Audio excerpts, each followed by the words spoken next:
Hi, my name is Mary. Today FM plays the best music in Lambasa. Today FM rocks. My name is Thomas. I'm here in Nakasi and I like to listen to Today FM because it rocks. My name is Milenia. Today FM rocks here in Singatoka. My name is Alkariki and Today FM rocks here in Tabwa. My name is Mary Jane. I love listening to Today FM here in Bak. Today FM rocks. My name is Ilay Tiambal and I love listening to Today FM. Today FM rock. In the news tonight, Bainimarama reveals more about Rabuka in 2000 mutiny. China loan reasons given at rally. An election pre-poll enters last week. From the studios of FBC Suva, Jackie Smith. There are more shocking revelations tonight on the role Sadelpa leader Sitiveni Rabuka played during the mutiny at the Queen Elizabeth Barracks in Namboa 18 years ago.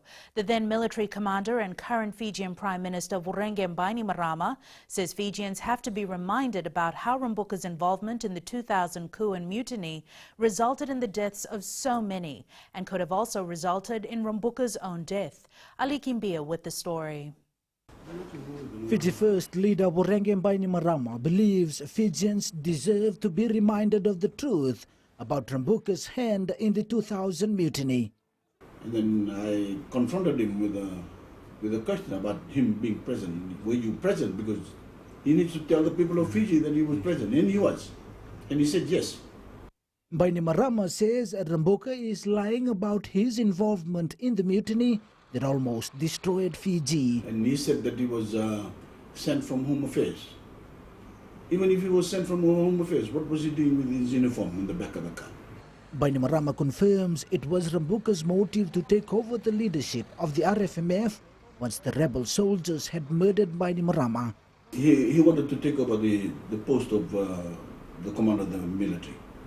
And if our senior officers had given in then, Fiji would have been destroyed by this man. With all that transpired in the 2000 coup, Bainimarama says Rabuka was lucky to have lived after what he tried to do. When troops came from the engineer section to take back the Queen Elizabeth Barracks, he was lucky that he was not shot because he was hiding under the table. Bainimarama says Fijians also have to remember that Rabuka was the first one to be seen in Ratu Mara's office in 2000 after the Chaudhry government was toppled because he wanted to be the commander of the RFMF. Bainimarama says if Ratu Mara would have agreed to Rabuka's request, Fiji and all Fijians would have suffered miserably. Ali Kimbia, FBC News. Posting and sharing political party posts and campaigning on social media during the 48-hour blackout period is prohibited. Eleanor Tarangaivu reports this includes no emails, private messages or even phone calls to influence anyone on their vote. 48 hours prior to polling day, the country will be on a campaign blackout. No political party will be campaigning on the ground. This will also apply to social media. If you share any political message at that time, that is tantamount to campaigning. In fact, campaigning is giving out information, and this is where individuals have to be very careful. Section 63 of the Electoral Act stipulates the campaigning restrictions prior to and during polling day. Only political party websites will be allowed to have campaign materials. You can have your websites up and running if they're static, but if your website is like if you're using Facebook as a means of communication, that's an interactive platform, and that may breach the law. According to the Electoral Act, any person who contravenes this section commits an offence and will be liable upon conviction to a fine not exceeding $50,000 or to a term of imprisonment not exceeding 10 years or to both. It would be unnecessary hassle for someone to be pulled up for campaigning during the 48-hour period, and of course FACIC will take action. We have a good media unit at the FEO, and we will be keeping an eye on campaigning on social media. The 48-hour campaign blackout is from midnight Sunday the 11th of November to midnight Tuesday 13th November. Eleanor Turangaivu, FBC News. Fiji First is expected to launch its manifesto in the Western Division later this week. Party leader Vorenge Bainimarama says Fiji First will continue to develop and advance the country as it has done with stability and security, the cornerstone of their governance. As one of the last political parties to launch their 2018 manifesto, Bainimarama is not giving away any of the details, only saying it will be something all Fijians can be proud of. Yes. Our manifesto will come out, but we will have a rally in Ba first, before Lotoka. Ba and then Lotoka. Fiji First General Secretary Ayaz Said Kayum has told villagers of Nawamangi Singatoka the reason why the government doesn't borrow from other countries than China. During a campaign last night, government loans from China were a topic of discussion by the villagers. Felipe Naikaso with the details. Don't lend money to Fiji. Responding to the question of why the government only borrows from China, Ayaz said Kayum stating that countries like Australia, New Zealand and the United States only provide grants. ADB stopped lending us money, World Bank stopped lending us money. So obviously we still have to carry on with development. The world does not stop. So we borrowed money. That's how we got this road. If we waited for those people, that road would not be tassil till today. Nandarivatu was just about to start. World Bank stopped lending, so we went to the Chinese Development Bank. Said Kayum also says a few years back, Australia had told the ADB and the World Bank to stop lending money to Fiji. However, this has now changed. A question was also posed on what the Fiji First government will offer if they'll be re-elected. Will there be something different the Fiji First party will offer if they win? And what happens if you lose the elections? If we lose, God forbid, the only two people who can form government will be those two coming together, SODALP and NFP. It will be economic chaos. Jobs will be lost, our dollar will be devalued, and ordinary people will suffer. If we win, we continue with what we are doing. The Fiji First Party will continue its campaign in the Western Division from tonight. Felipe Naikaso, FBC News. The Fijian Elections Office has revealed that an error occurred at the pre-polling station at Kese and Yasawa, where voters from Mara were also scheduled to vote. Supervisor Mohammed Saneem says more than 100 voters would have been affected. As a result, therefore, in accordance to Section 7 of the Electoral Act, he authorized these voters to vote in Kese. Saneem says with this decision, the FEO intends to ensure the voters' right to vote is not compromised. Therefore, the voters have been permitted to vote at the polling station. We are noting it down as one of our first priorities post-election to ensure that those voters who have voted there are immediately transferred to a polling station. Either we will create a polling station in Kese itself, or the Marau polling station will be edited to include all the additional voters who live on Kese. Kritika Kumar joins us live now. Kritika, this is the fourth day for pre-polling. What's the progress made by the Fijian Elections Office so far? Well, Jackie, as only 2 days remain for the pre-poll, the Supervisor of Elections, Mohammed Saneem, has revealed that there are some delays because the vessels are not able to reach on time due to adverse weather conditions. Supervisor of Elections Mohammed Saneem has told the reporters this afternoon that they are giving enough time to the voters to cast their vote. Meanwhile, Saneem says Post Fiji and DHL has also given updates on postal voting. DHL had to deliver 1,703 packets, out of which 64 are in transit and 19 were unsuccessful at delivery. The FEO will be contacting these voters via email. EMS has successfully delivered 3,343 ballot papers and 711 packages have been returned to the Fijian Elections Office. At the moment, EMS has to deliver 564 packages and 159 have been unsuccessful in delivery. Supervisor of Elections says the Fijian Elections Office has delivered 5,363 packages, out of which 360 have come back successfully. Meanwhile, Saneem says the elections app has been updated so that the people are able to check where they are supposed to cast their vote. Well, that's all from here. Now we'll take you back to the studios with Jackie. Thanks so much for that, Kritika. Still to come, Rabuka appeal goes before the courts. And security experts examining illegal arms importation. Details after the break.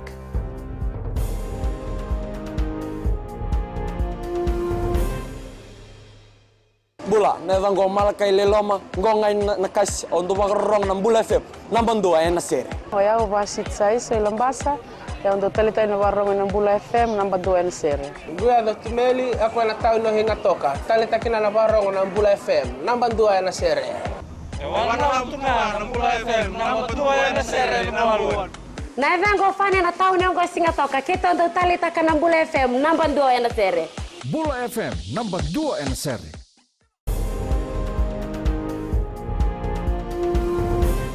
SODELPA leader Sitiveni Rambuka's lawyer maintains his client did not gain anything by omitting information about his assets, income and liabilities when declaring them to the Supervisor of Elections in December last year. FICAC has appealed the Suva Magistrates Court ruling 2 weeks ago to acquit Rambuka on a charge of failing to declare his assets, liabilities and income. Pranita Prakash was in court and filed this report.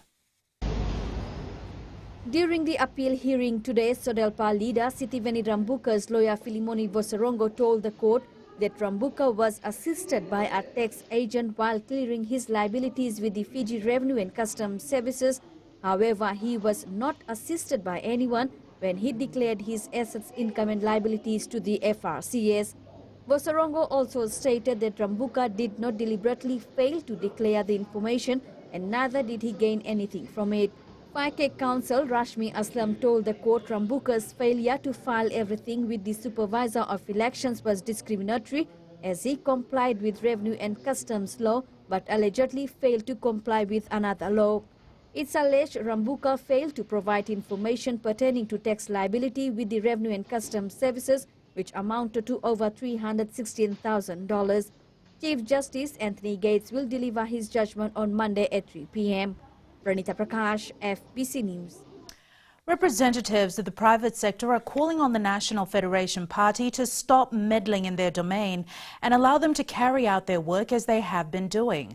The Fiji Commerce and Employees Federation and prominent members of the private sector have voiced their concerns regarding the NFP's promise to introducing 10-year contracts in the private sector. Rachel Nath reports. NFP candidate Atar Singh, while appearing on FBC's talkback show Aina for a debate with Fiji First Party Secretary IR Said Kayum, said if they form the next government, the NFP will introduce permanent contracts guaranteeing lifelong employment. Do not dwell in the private sector because that's their space. Some in the private sector are asking the NFP to stop making promises as such because the FSEF will fight vigorously to protect contract-based employment. Private sector is a hands-off limit when it comes to managing its own affairs. Under the ERP, we have the right to manage our organization. Hazeman says permanent contracts would only set our country backwards. Worldwide, this notion has disappeared. Tenure, work for life. This used to be something employed by the Japanese. That is gone. Prominent members of the private sector have also rubbished this policy, claiming the promises of lifelong employment is irrational. What would happen to the new graduates and the upcoming job seekers? What would happen to the school leavers? Lifetime employment that will be forced on to us.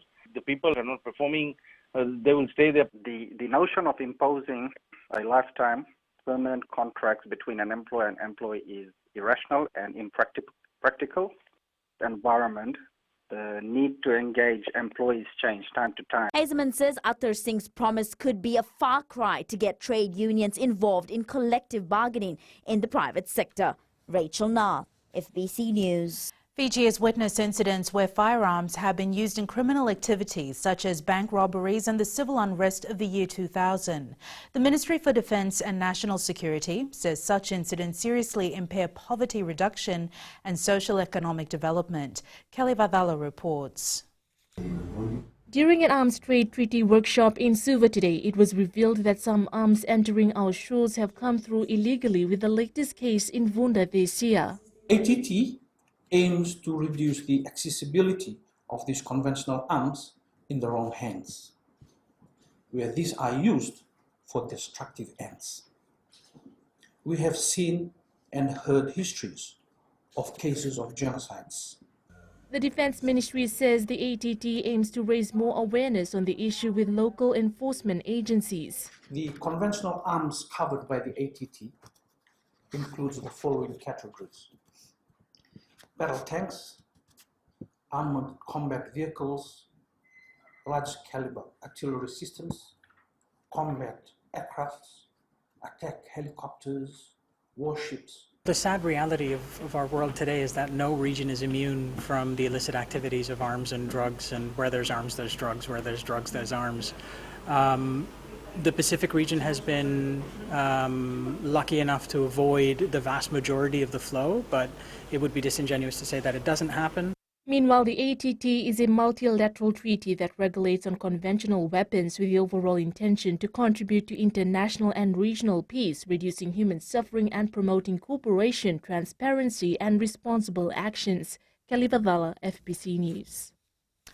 Water supply will no longer be an issue for Ngalo Islanders in Lekutumbua following the upgrading of their existing water source by the Water Authority. The residents were facing intermittent supply due to the recent prolonged dry spell. Saniani Boiler reports. The villagers here in Ngalo have welcomed the repairs done to their water source, saying it is timely. Earlier this year, when I took over the leadership of the water committee, the island had already been suffering with water problems. However, recently the WEF team arrived and put a temporary fix to our pipes, and water supply has been fully restored on the island. I am very grateful to this assistance. 74-year-old Salnieta Nawala says consistent water supply is a dream come true. That time is coming and come back to the village. And it's not it's very hardly to the women to do the working without water. But plenty time they just go and bring the water to the boat to the other side, the river side. It's very hard for them. Now it's a good time for them. They can use the rainwater and even the help of the water supply to come bring the pipe and everything. We are so glad. It's a very good time for us. More than 260 villages are currently residing in Ngaloa. Sainiani Mboila, FBC News. Coming up in sports later with Jamie, Manchester United comes from a goal down to beat Italian champions Juventus 2-1 in the Champions League. But before that, here's Rachel with all the day's business updates. Thanks, Jackie. Good evening, and coming up after the break. UAE invests $10 million in 3 new schools. And in Fiji, new footbridge to ease life for villagers. Stay with us.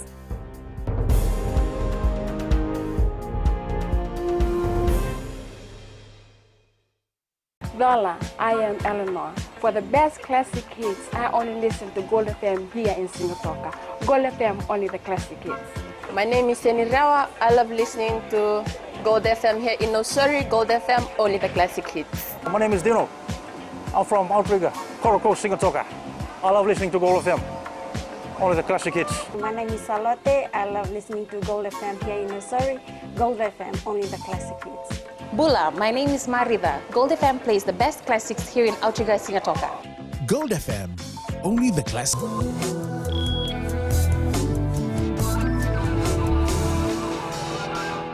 In business tonight, the United Arab Emirates has donated more than $10 million for the construction of 3 new schools in the country.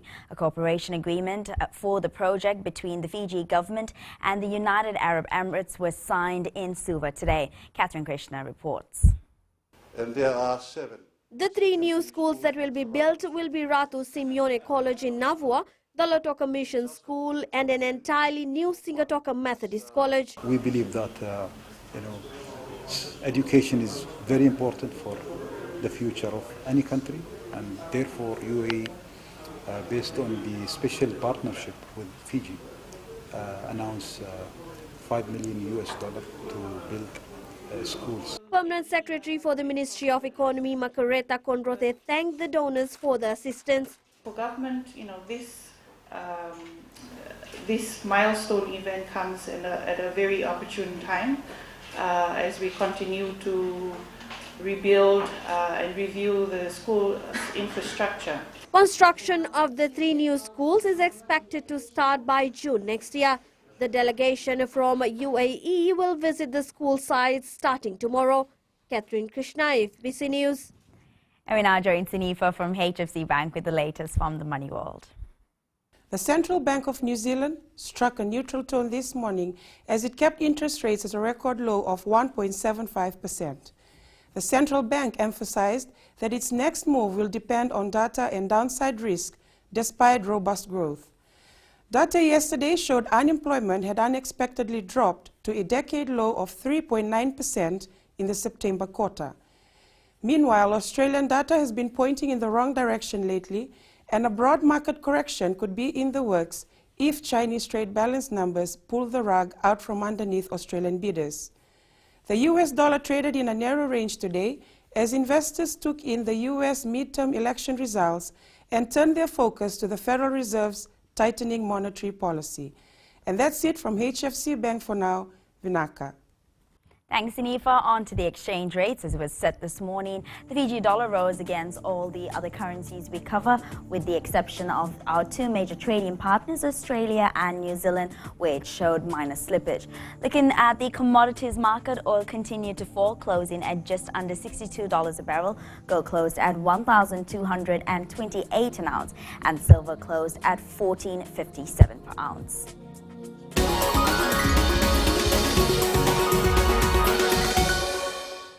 And in Fiji tonight, good news for people in Tomboningio, Tailevu, as they will soon have a new footbridge. Speaking at the groundbreaking ceremony, Prime Minister Vorenke Bainimarama said this may be a footbridge, but it's more than that for the hundreds of people who will use it daily. Bainimarama says the much-needed infrastructure is evidence of government's commitment to improving the lives of every Fijian in every community, no matter how remote they may be. The project will cost $132,000 and will be completed by next year. By bettering your connection to the rest of the world, we are bettering the future of your families for years to come. The new footbridge crossing at Tomboningio village will replace the current footbridge that has served your people for years.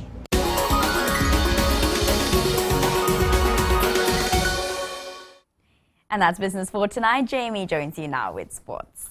Thank you, Rachel, and good evening in sports tonight. Nosoko ready to lead Fiji Sevens. And Seta Tuiduvu likely to start at fullback for Flying Fijians. This and more coming up.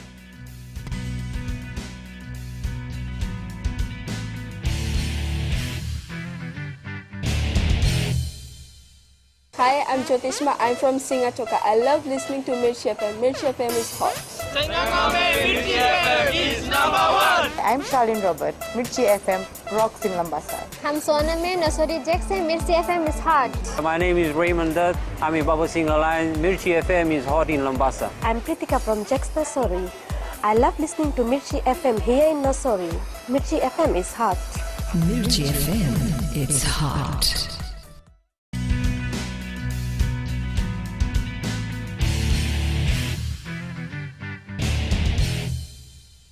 Fiji Airways men's rugby skipper Kalione Nasoko says he's ready to lead the national side at the Oceania Sevens, which kicks off at Subas NZ Stadium tomorrow. Nasoko and his brigade are looking forward to defending their title and setting the platform ahead of the World Rugby Series next month. Vasil Prasad reports. Thrown into a new role, Fiji Sevens stylish forward Kalione Nasoko says with the help of experienced players like Jerry Tuai and Vatemo Ravovo, it has been easy leading the side. Good thing is I've got lots of leaders in the team, like Jerry and Pat. I think the president of the team will help us to perform well this weekend. Having played few of the local tournaments in the last 2 months, Nasoko believes the players have gelled well. I've been gelling in the team now. I've been playing with a couple of tournaments locally.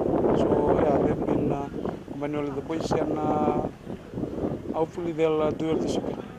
As usual, Coach Gareth Beiba is likely to name more forwards than the backs in his starting 7 for the first match. Well, I look at the tournament as a whole, to be honest, and see exactly what we're going to need second and third game in. With the inclusion of Australia, Samoa and New Zealand, the national side will be tested ahead of the World Rugby Series next month. You put in the other teams in there, and it gives us a good opportunity to get our game together and make sure that we're focusing on what we need to do. Fiji opens its Oceania Sevens campaign against Solomon Islands at 4:57 p.m. tomorrow. Vashnil Prasad, FBC Sports. The Fijian government has pledged its commitment to hosting the Oceania Rugby Sevens Championship again next year. Minister for Youth and Sports, Laisine Tuitumbo, while delivering his speech at the championship reception last night, says the agreement is a reflection of the government's commitment to developing sports in Fiji. Meli Tavanga reports. Coaches and captains of the 21 teams welcomed last night ahead of the Oceania Sevens Championship this weekend. In our region, with support from Oceania Rugby, whose commitment and dedication and work behind the scenes of the event happens and happen successfully. Tuitumbo says the championship is not just a simple event, but it is much more than that. To the respective teams, as already said, I wish you all the best for the tournament. Play hard, but fair. Meanwhile, Oceania Rugby Services manager Bruce Cooks says the tournament would not be the spectacle it is without the support of the government. 4 teams that are already qualified for the HSBC Sevens for this coming season, and there are a number of places available for teams to go into Australia, New Zealand and Hong Kong in a mix of the men's and the women's competitions in the HSBC Sevens, which will come out of this tournament. Over 250 international athletes, 80 team management and 50 officials will be part of the 2-day event which kicks off tomorrow at Suva's ANZ Stadium. Meli Tavanga, FBC Sports. Clermont fullback Seta Tuiduvu will debut for the Fiji Airways Flying Fijians in their first Northern Hemisphere Test match against Scotland on Sunday. Coach John McKee says Tuiduvu has adjusted well in the national side and is ready to get a spot in the starting lineup. He also suggests that Alibretiveto Kani could also feature at fly half against Scotland. However, McKee will name his run-on team later tonight. Seta Tuiduvu's trained very well, and we'll have some serious discussion today to finalise the team. But he's certainly fitted in. I think he's gained a lot of confidence from the Drew campaign. That's what he needed, just to play week in, week out, and in that position at a high level of the game. And I think his game management skills are improving all the time. Manchester United stunned Juventus with 2 goals in the final 5 minutes to beat the Italian champions 2-1 in the Champions League. Juan Mata and an own goal from the host helped Manchester United seal the victory.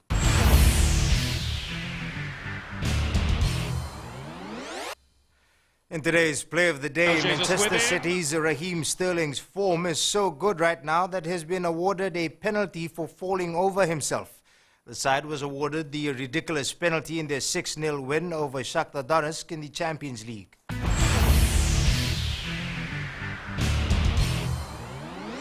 That's it from sports tonight. Join Angie later on with weather and the new media. Digital revolution underway in Indonesia's healthcare industry. Details after the break.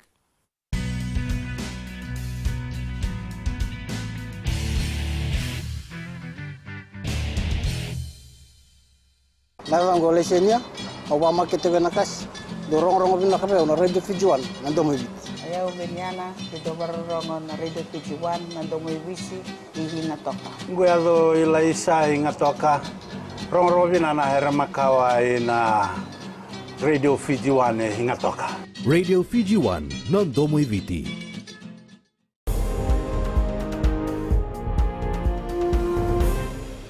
In new media tonight, Indonesia's healthcare industry is going through a massive digital revolution. What was once a full-day affair now can take just minutes to get a doctor's consultation. It's all thanks to the major increase of health-related mobile apps and websites that directly connect doctors and patients. It's weather time now with Angie.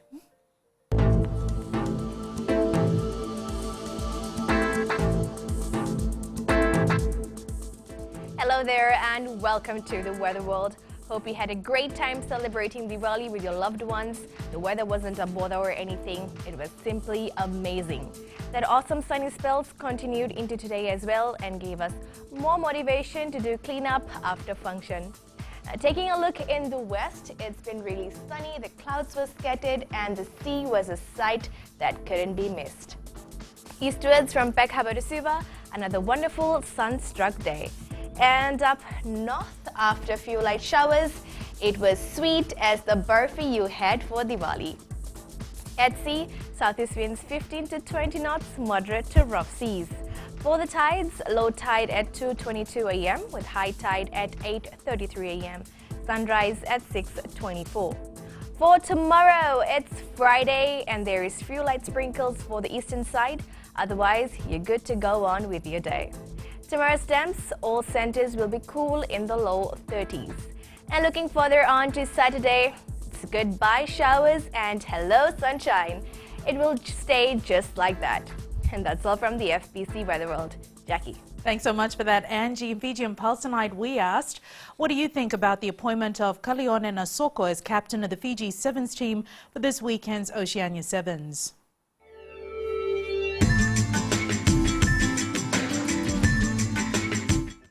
He is the right person to take up the captaincy role. Nasoko will lead the team to victory this weekend. I bet Nasoko is a good choice. He's well experienced.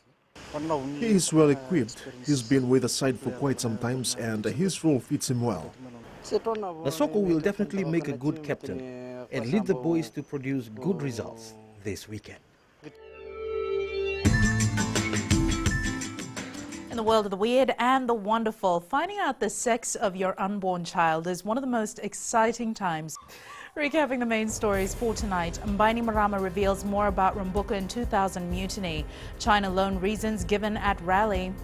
An election pre-poll enters last week. Now for these stories and others, you can tune in daily to our sister radio station Gold FM.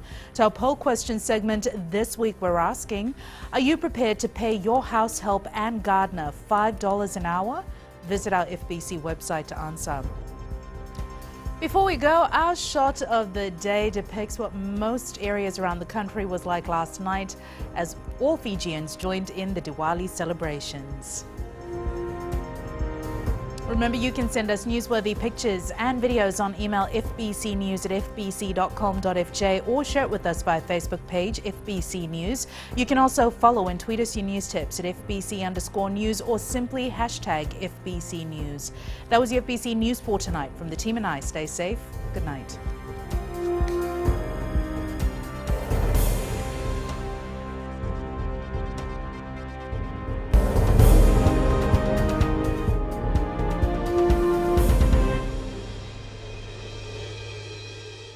मैं नवनीत नंद नंबुआ लुम्बुआ से जैसे trainee north मशहूर है वैसे radio Fiji 2 भी सभी जगह मशहूर है। रेडियो फिजी 2 देश की धड़कन। सीमा नकाशी से मैं रेडियो फिजी 2 पसंद करती हूँ सुनने के लिए। रेडियो फिजी 2 देश की धड़कन। मैं हूँ अंकल किंग सिंगाटोका टाउन के टैक्सी ड्राइवर। जैसे रग्बी फेमस है वैसे रेडियो फिजी 2 फेमस है। रेडियो फिजी 2 देश की धड़कन।